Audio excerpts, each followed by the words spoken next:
Acts 15:14. Open our hearts, O Lord, to accept the words of your Son. O devoted servant of God, St. Francis Xavier, your heart was burning with love for Jesus.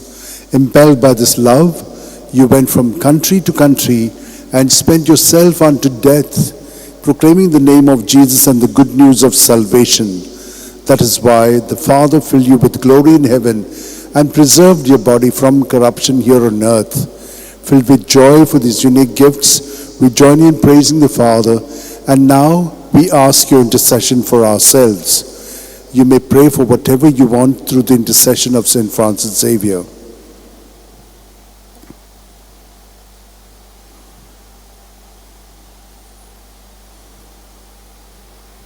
We ask you to obtain for us the fulfillment of these desires, if they are pleasing to the Father.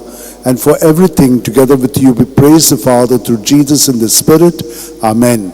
And may Almighty God bless us, Father, Son, and Holy Spirit. Amen.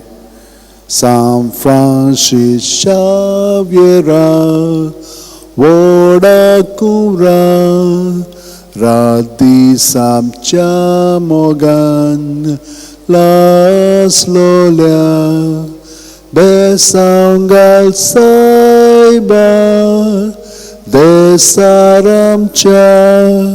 Sambalung Amka, Gopan Tuja, Besanggal Saiba, Syarar Goincha, Sambalung Sodakal, Gopan Tuja.